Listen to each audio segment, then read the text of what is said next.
The test is in 4 parts: Part 1, Part 2, Part 3, and Part 4. Now look at Part 1. Part 1. When Mark and Jane arrived in Edinburgh, they discovered that Mark had left his camera on the train.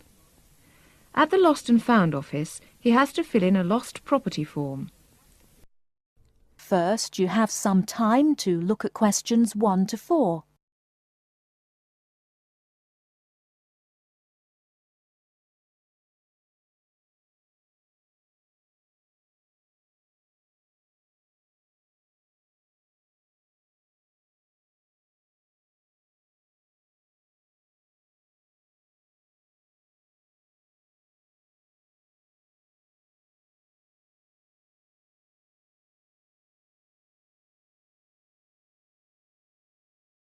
Now we shall begin. You should answer the questions as you listen, because you will not hear the recording a second time. Listen carefully and answer questions 1 to 4. Good evening, sir. Can I help you? Yeah, I think I left my camera on the train from London early today. Did you, sir? Oh, well. In that case, we'd better fill in a lost property form. Can you tell me your name? Yeah, it's Mark Adams. Okay. Your address? You mean in Britain or in the States? How long are you staying? Oh, I've still got a few months in Britain. Okay, then. Can you give me your address here? Right. It's 21 Thames Drive, Leigh-on-Sea. That's Leigh on Sea, Essex.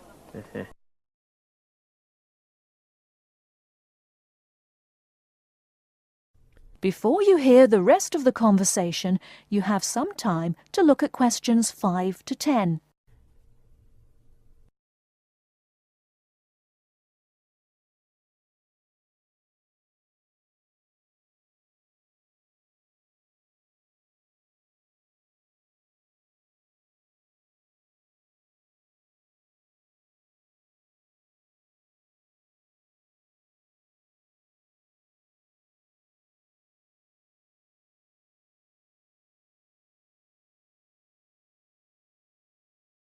Now listen and answer questions 5 to 10. Do you want the phone number? Yes, I'd better have that. Okay, 0702 35211. Thanks. And you say it was a camera. What make and model? It's a Ricoh. Ricoh. How do you spell that? Ricoh. Okay, got that. Now, you say it was the London train. What time did it arrive in Edinburgh? At 4:55 this afternoon. Exactly on time.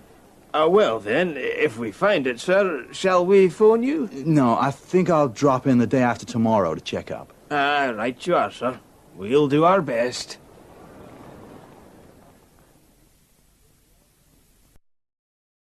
That is the end of Part 1. You now have half a minute to check your answers.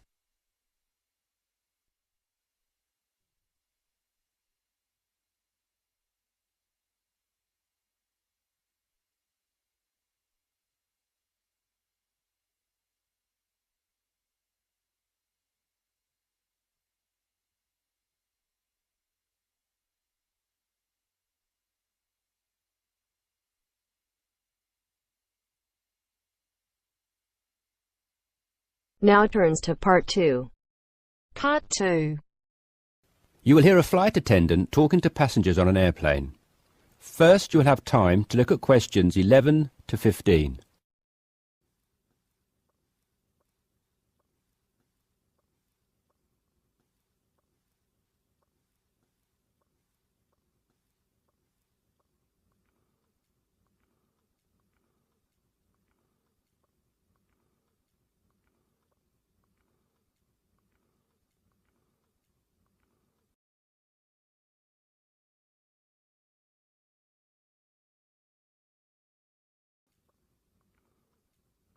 Now listen carefully and answer questions 11 to 15.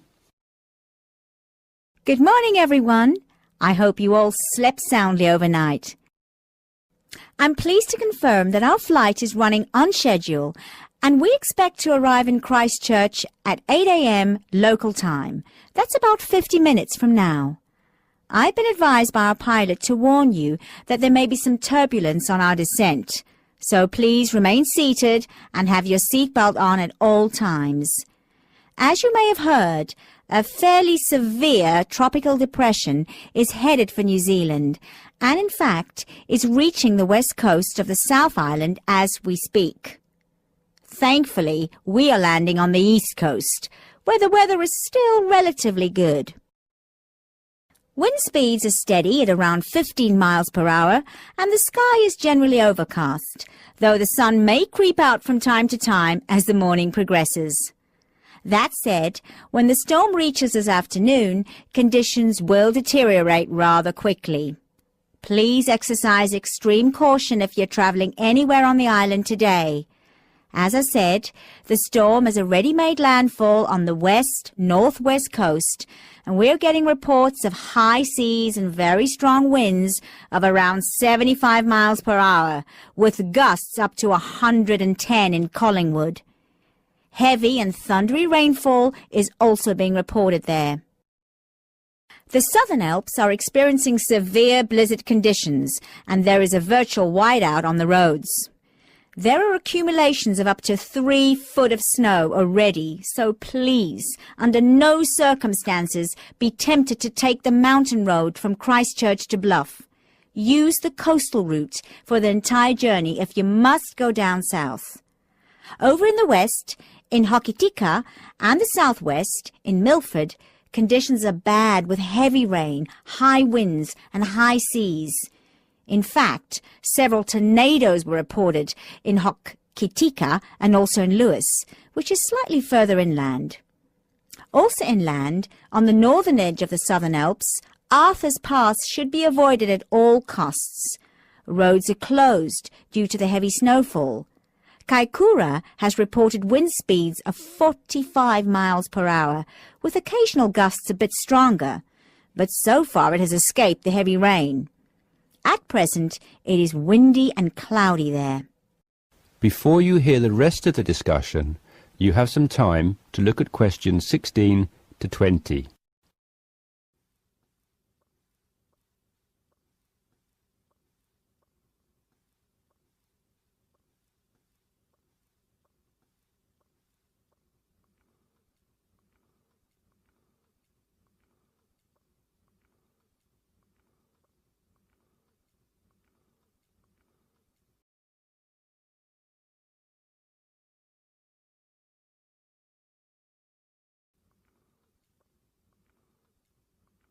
Now listen and answer questions 16 to 20.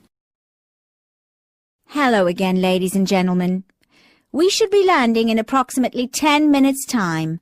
Just an update for you on the weather conditions in and around Christchurch. We expect the storm to reach us by approximately 1 p.m. Town officials are closing all roads out of town as conditions are simply going to be too dangerous, with the risk of falling trees and flying debris too high. Roads will have officially been closed for 30 minutes by the time we land at 8 a.m. Passengers whose travel plans did not entail an overnight stay in Christchurch, we would like to extend our apologies to you on behalf of the Christchurch Town Council for the inconvenience caused.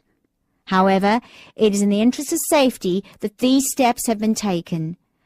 Those of you without accommodation should go straight to our customer service desk at the airport, where a council official will be waiting to take you to temporary shelters in the town. Those of you who are staying in Christchurch should go to your hotel and follow the instructions of staff there. It may yet be necessary to evacuate you down to the shelters as well. This decision will be made by hotel staff who are monitoring the situation very carefully. The storm has made a direct hit on the island. The storm eye is expected to arrive in Christchurch at about 4 p.m., after which a brief period of calm will be experienced. The western wall of the storm will then hit at approximately 4:30. and the extreme winds and heavy rain should have improved by about 7 p.m. All roads will be reopened from 9 p.m. onwards. However, we're advising people to refrain from driving unless absolutely necessary, as conditions will be extremely hazardous with a risk of flooding everywhere. Flash flooding is a real danger for the valley towns of the south in particular, as mountain rivers and tributaries have already swelled to record levels. High winds have already caused massive power cuts in west coast towns, and a string of major tornadoes have caused havoc across the Midlands. If at all possible, stay in Christchurch until tomorrow morning, when the clean-up will begin. And, above all, stay safe.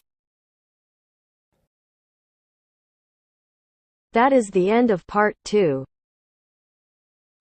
You now have half a minute to check your answers.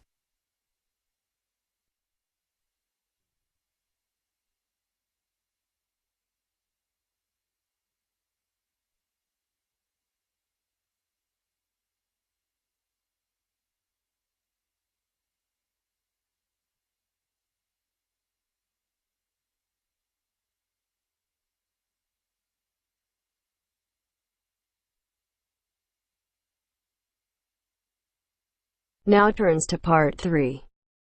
Part 3. Now turns to part 3. Part 3. You will hear some students talking about an arts assignment. First, you have some time to look at questions 21 to 25.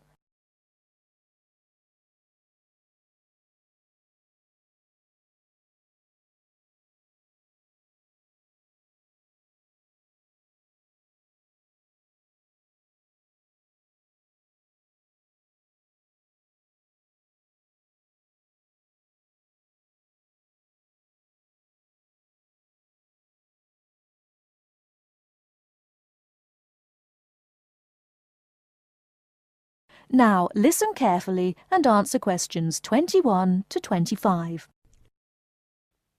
What have you been working on, Arthur? I've been looking into the funding of the arts by the Arts Association.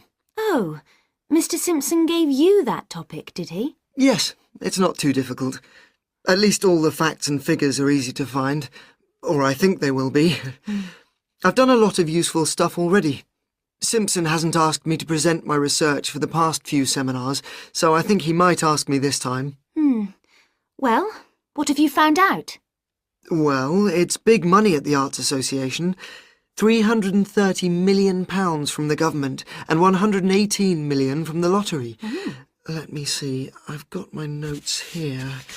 Now, the Arts Association mission statement tells us that it exists to develop, sustain and promote the arts. So that's clear. But then we need to know exactly how it can do this.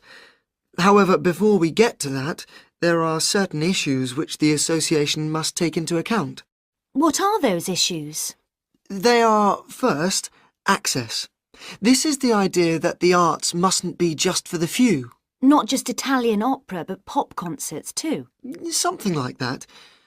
Other issues are education, cultural diversity, social regeneration and social inclusion.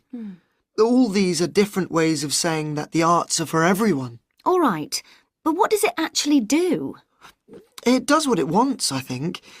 The government does not interfere in its activities, but demands that it gets value for money for its funds.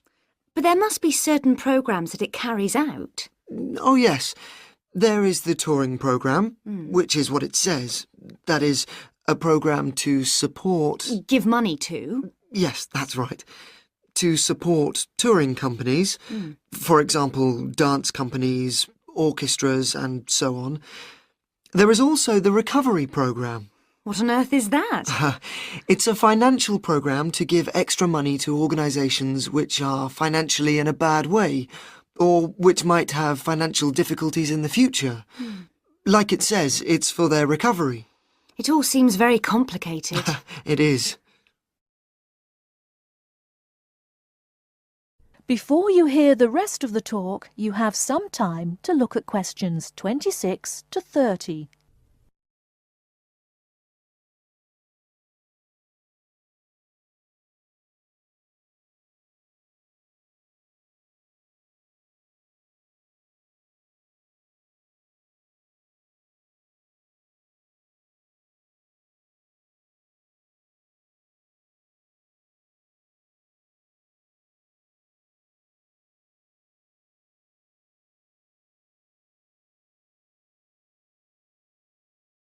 Now listen and answer questions 26 to 30.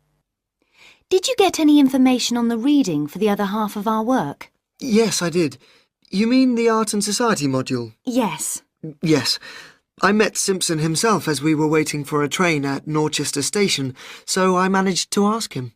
Any luck? Yes, I've got the notes I took here. He told me, of course, to start with Greenberg, who covers contemporary art and the up-to-the-minute movements in America. It's about the modern movements, really. As far as the economic impact of art is concerned, a basic text is the Parliamentary Report on Art and the UK Economy. This gives lots of monetary facts and figures, but the figures are not very satisfactory, as, of course, a lot of the information is confidential and can't be published. Art Now, Art Wow by someone called Dennison sounds exciting, and is about how art and artists are created, presented for buyers, and sold in the US. It's about the whole trade in art as a phenomenon. Like a product? Like washing powder? Yes, that's the idea of the book anyway. And there's another one here. Oh yes, by someone called Hampton. It's a book called American Art, which Simpson says is full of discussion on the relationship of art to the other aspects of culture, such as film, television, books and so on. Popular culture, I suppose. Not just popular. Culture of all sorts, I imagine. Finally, for the spiritual and more abstract aspects of art, he recommends Art and the Mind of Modern Man by Frick. It's sort of about how art relates to how we think. He did have lots of other recommendations, but luckily his train arrived before he could move on to them. These seem enough to me. Yes, they're a good place to start. We will be busy. That is the end of part 3. You now have half a minute to check your answers.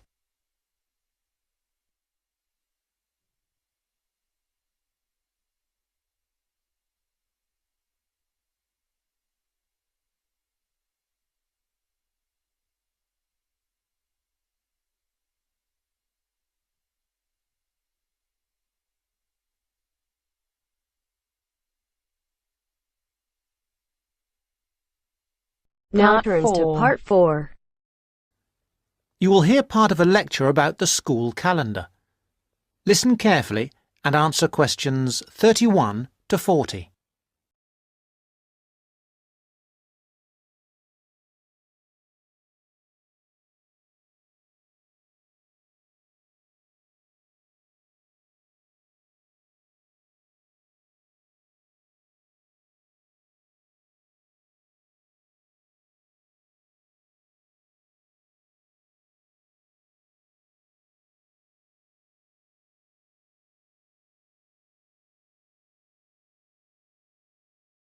Now listen carefully and answer questions 31 to 40. So, having seen that the six-term system has passed the test of cost-effectiveness, we can move on to the educational aspects of this arrangement. Firstly, all the terms would be approximately the same length. Instead of terms up to 13 weeks, which we have now, there could be a repeating pattern of 7 weeks of term time plus 2 weeks of vacation. This would be repeated 6 times per year. How does this affect the effectiveness of the educational provision? The most noticeable result would be that the very long summer holiday would be reduced in length. This byproduct of the six-term system could be beneficial. There's plenty of evidence of huge learning loss by pupils during the summer holidays. By learning loss, we mean the amount that pupils forget or lose during a holiday break. Ashley carried out a number of analyses which showed this conclusively. He investigated 39 studies examining the effects of summer holidays on standardized test scores. His analyses indicated that summer learning loss equaled 2 weeks to 7 weeks of instruction. On average, children's test scores were 3 weeks lower than when they left school in the previous term. He also found differences in the learning loss effect according to subject. The subjects he analysed were reading, writing and maths, and he found that the effect was greatest in maths and reading. Furthermore, although all social groups experienced roughly similar learning loss in the field of maths, the studies found that disadvantaged children showed even greater losses in reading skills. So, the problem of learning loss in traditional schools is clear. However, the results of studies into the six-term system and learning loss are ambiguous. Marchmont found that pupils in six-term schools maintained their test scores after the shorter holiday period. This is certainly an improvement on the traditional system where, as we have seen, pupils perform worse after the summer break. Benson, however, found no differences between those in traditional schools and on the six-term schedule.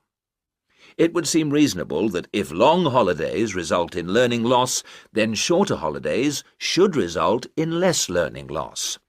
So we await the outcome of further studies. Historically, of course, everyone knows the reason for our system of 3 terms per year. In days when agriculture was of much greater importance in our working lives, it was essential that the children helped with the harvest. Later on, this changed, and more people moved into the towns. But then there was a new problem. Before air conditioning, it was very impractical to try to teach children in the summer months. Nowadays, that's no longer a barrier. One way of providing something different is the summer school. Here, there is a completely different kind of educational provision. Cooper and others investigated 93 summer schools and the results they achieved. They all had a positive effect on learning. Most summer schools, of course, have small classes, and class size was shown to have a positive effect.